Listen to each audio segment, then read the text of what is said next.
Le courage, c'est pas de ne pas avoir peur. Le courage, c'est la petite marche que laisse la peur pour la réalisation d'une action. Il me dit, Patu, tu te rends compte, sur mon tatami, je les prends, Oui, je dis sur ton tatami, avec tes règles à toi. D'accord? Mais là, c'est la rue.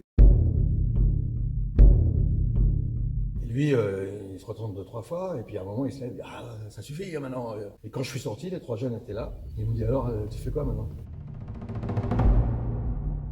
S'il y a bien quelqu'un qui peut vous dire comment faire face à des situations agressives, c'est lui. 1, 2, 3.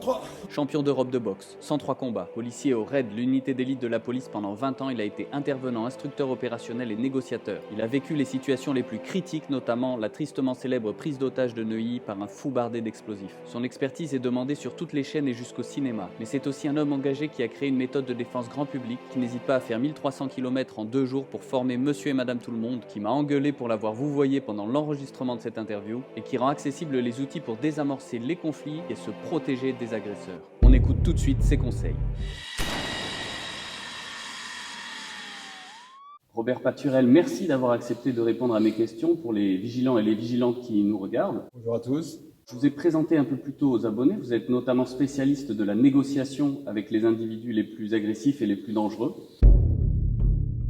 Est-ce que vous pourriez donner quelques conseils aux gens qui nous regardent sur la manière de gérer un individu énervé et de faire tomber un peu le soufflet, la fameuse désescalade verbale? La première chose déjà, c'est de ne pas dire à la personne calmez-vous, parce que ça n'a aucun succès à ce niveau-là. Potentiellement, ça va encore l'énerver un petit peu plus. Et déjà, essayer de comprendre pourquoi la personne crie. Il y a sûrement une raison. Et à partir du moment où on va essayer de comprendre pourquoi elle est énervée, pourquoi elle est en colère. Est-ce qu'elle est en colère après vous? Est-ce qu'elle est en colère sur un système? On va essayer de comprendre, et c'est là qu'on va démarrer ce qu'on appelle l'écoute active, une écoute vraiment sincère, avec les yeux, avec les oreilles, avec le cœur. Et on va essayer de comprendre le problème et essayer de dénouer cette chose-là. Avec empathie, c'est-à-dire une écoute, une véritable écoute. Potentiellement, on va réussir à calmer la personne gentiment. Vous ferez l'essai tous les jours avec une personne énervée, vous apercevez que on va très vite faire redescendre la personne, comme on peut très vite la faire monter si les mots ne sont pas ajustés. Je dis souvent, utiliser les bons mots MOTS pour éviter les pires mots MAUX. Vous avez vécu des situations de stress hors normes, que ce soit dans votre carrière de boxeur, votre expérience de portier aussi pendant plusieurs années, et bien sûr votre expérience au sein d'une unité d'élite. Quand on est monsieur et madame tout le monde, comme les gens qui regardent cette chaîne et moi-même, comment peut-on s'entraîner à gérer le stress et la peur qu'on va irrémédiablement rencontrer quand on est en situation d'agression? Est-ce qu'il y a des exercices spécifiques qu'on peut faire? Vous avez les émotions, vous avez la raison et vous avez l'action. Le schéma idéal, c'est de prendre un petit peu, être capable d'agir avec raison, malgré les émotions. C'est ça la gestion du stress, en fait. Tout le monde parle de gestion du stress, mais de toute façon, on ne sait pas trop ce que ça veut dire, la gestion du stress. Ça veut dire essayer de rester calme, tout ça.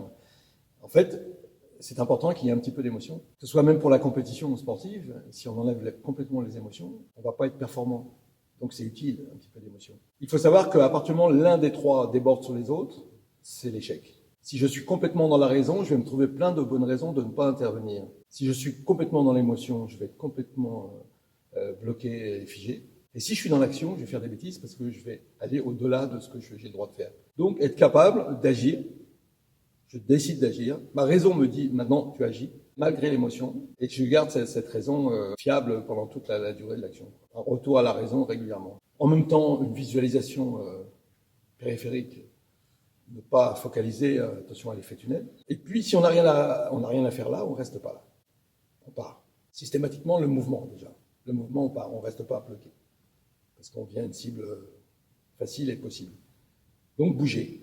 Les cours de self-défense pullulent aujourd'hui, on peut a priori s'en réjouir. Cependant, beaucoup de cours négligent tout ce qui se passe avant l'agression proprement dite, avant le premier coup, on va dire.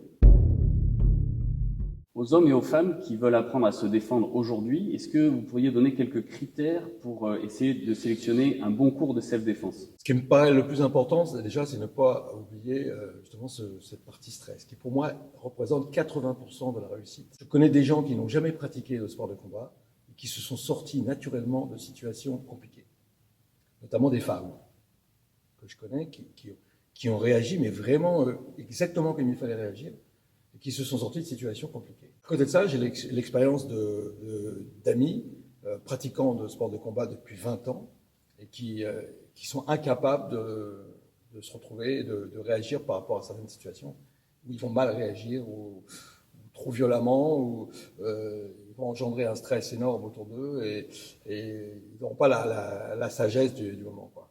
Donc, tout ça, quand on donne un cours de self-défense, on a tendance à oublier tout ça. C'est pour ça que moi, à chaque fois dans mes cours, je passe 1 heure sur la gestion du stress en début d'après-midi, généralement, pour déjà expliquer aux gens qu'est-ce qui se passe chez eux quand ils sont sous stress, quelles sont les composantes physiologiques, mécaniques qui se produisent chez eux, en sachant qu'on ne réagira pas forcément de la même façon ce matin, ce midi, ce soir, sur la même situation. Selon avec qui vous êtes aussi, selon votre état physiologique, vous n'allez pas réagir de la même façon. D'accord ? Et surtout, savoir que vous êtes votre propre ennemi souvent. C'est-à-dire que la seule chose sur laquelle vous avez un réel pouvoir, c'est sur vous. Donc il faut essayer de ne pas dysfonctionner, de canaliser ses émotions. C'est ça le plus dur souvent.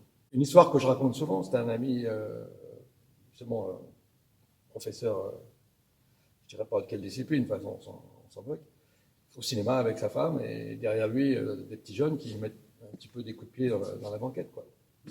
On a tous vécu un peu ce genre de situation qui peut arriver. Et lui, il se retourne 2-3 fois, et puis à un moment, il se lève, il dit « Ah, ça suffit maintenant !» Et le jeune, il dit « Si t'arrives, t'es malade ou quoi ?» Il dit à sa femme « Avant, allez, viens, on s'en va. » Ils vont un peu plus loin. Il me dit « J'ai pas vu le film de toute la soirée parce que j'étais retourné et j'arrêtais pas de regarder s'ils étaient derrière. » Et quand je suis sorti, les 3 jeunes étaient là. Il me dit « Alors, tu fais quoi maintenant ?» Il dit « J'ai pas suggéré du tout. » J'ai complètement perdu pied, j'ai pas réussi à répondre, je n'arrivais pas à parler, j'avais mes jambes qui ne me tenaient plus. C'est ma femme qui a géré la crise. Elle a dit « Bon les gars, vous n'allez pas nous emmerder ce soir et tout, foutez le camp. » Il me dit « Ma femme m'a soutenu pour aller à la voiture et celle qui a conduit, j'ai pas pu conduire. » D'accord ? Donc, un phénomène de sidération que les gens vivent régulièrement. Et il me dit « Patu, tu te rends compte, sur mon tatami, je les prends, Oui, je dis sur ton tatami, avec tes règles à toi. D'accord ? Mais là, c'est la rue. La rue, c'est pas ton tatami. Okay. Eux, ils savent pas que tu es prof de sport de combat. Et puis même, la rue, bon, si tu les amènes sur ton tatami, ils vont voir déjà ta ceinture, ça va peut-être les impressionner. Mais là, c'est la rue, c'est pas pareil. Ne confonds pas, ça n'a rien à voir. C'est un monde différent.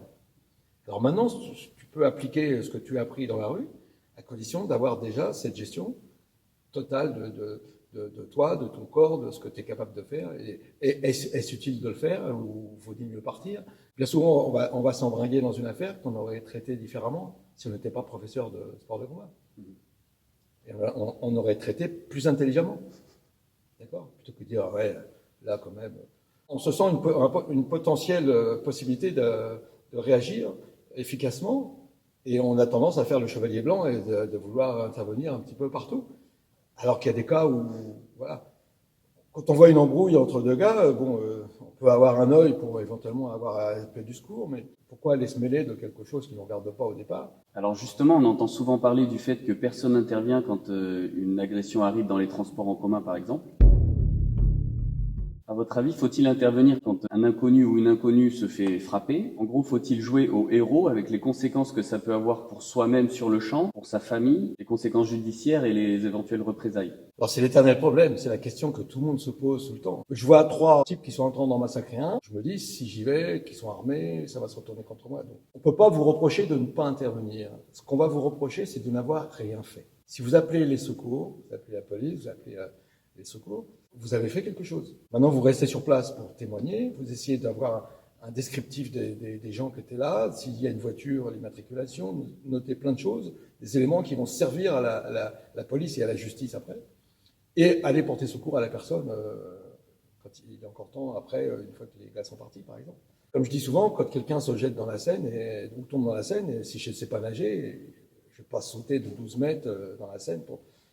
Donc, s'il y a une bouée, comme sur tous les ponts, il y a des bouées normalement, on balance déjà une bouée, après on appelle les secours, après on descend par les escaliers au bord du quai pour voir si on peut attraper la personne. Voilà, on fait des choses intelligentes. Et alors qu'on soit un enfant ou un adulte, parfois il faut se défendre. Le verbe ne suffit pas. Si on est formé, c'est mieux. Si on n'est pas formé, on a quand même des moyens peut-être instinctifs de se défendre. Souvent, vous parlez de gratter le vernis civilisé qu'on a pour pouvoir faire une sorte de bascule entre voilà, la personne civilisée qu'on est et puis l'animal sauvage un peu qu'on a en nous. Est-ce que vous pouvez nous en dire plus? C'est simple, c'est-à-dire que on est tous éduqués avec des principes un petit peu judéo-chrétiens de par nos parents. Moi, j'étais enfant de cœur. Donc, quand on parle de gratter ce vernis, c'est-à-dire que partout où on va aller, que ce soit à l'école, que ce soit à l'église, que ce soit par nos parents, on ne veut pas de violence, on ne veut pas on ne veut pas que nos enfants, tous nos enfants doivent dire bonjour, merci. Ça, c'est très bien, c'est l'aspect politesse qui nous échappe un peu d'ailleurs maintenant pour certaines personnes. Je vais encore raconter une histoire. Quand j'étais gamin, moi, j'étais vraiment la bonne patte. C'est-à-dire qu'à l'école, on me piquait mes affaires, on me piquait mon 4 heures, on me piquait. Je m'en foutais, moi. J'étais gentil avec tout le monde. Et quand je sortais, j'étais toujours harcelé par des costauds, des durs à cuire, des machins qui faisaient les malins et tout. Et moi, j'essayais d'éviter tout le temps. Je rallongeais mon parcours de 2 ou 3 kilomètres pour éviter de rencontrer ces gars-là ou de passer devant chez eux. Parce que j'étais vraiment... je voulais la paix. D'ailleurs, je fréquentais plus les filles que les garçons, moi. Mes copains, c'était des copines, moi. Les jeux de guerre et tout ça, ça ne m'intéressait pas. La bagarre, tout ça ne m'intéressait pas. À côté de ça, mes frères me faisaient faire de la boxe.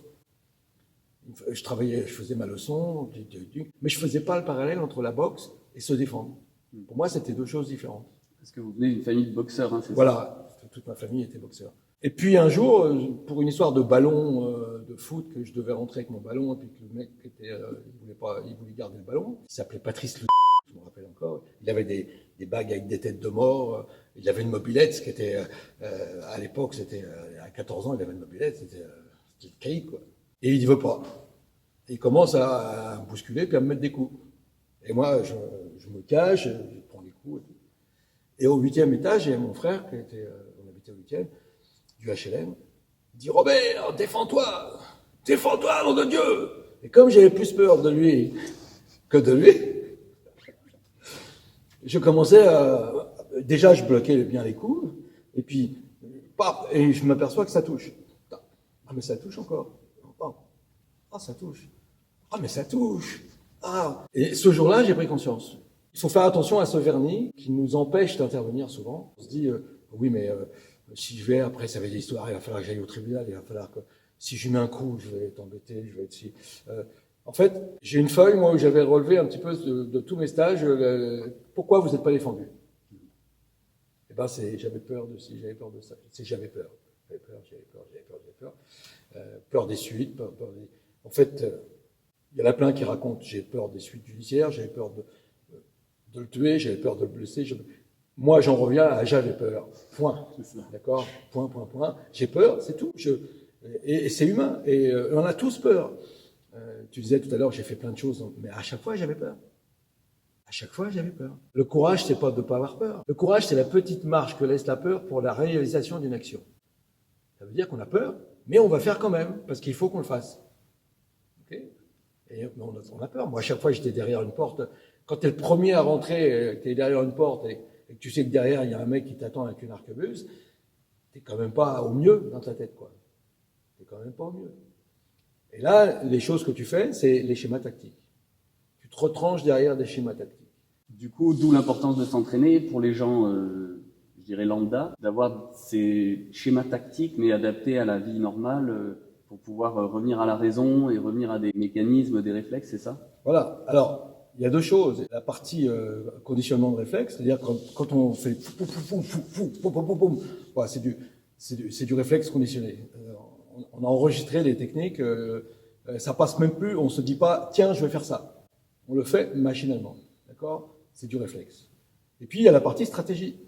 Quand on se dit tiens, j'ai remarqué qu'à chaque fois qu'il faisait ça, il baissait la main, donc la prochaine fois qu'il fait ça, je fais ça. Là, c'est de la stratégie. Et là, c'est dans une autre partie du cerveau. Les 3 cerveaux, le reptilien, le limbique et le préfrontal ou le néocortex. Quand on parle stratégie, c'est dans le cerveau de la réflexion.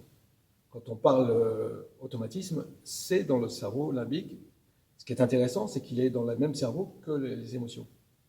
Parce que lorsqu'on est sous stress, on ferme le cerveau réflexion, instinctivement.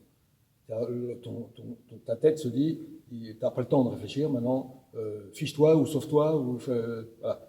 Fais un truc, c'est la panique. Et c'est là qu'il faut dire, ah non, non, non, je réouvre mon cerveau. Eh bien, merci beaucoup, Robert Paturel. Plaisir. Abonnez-vous à cette chaîne pour apprendre à vous protéger des agresseurs dans la vraie vie et activez la cloche pour recevoir les prochaines vidéos. Et surtout, soyez vigilants et vigilantes car ça n'arrive pas qu'aux autres.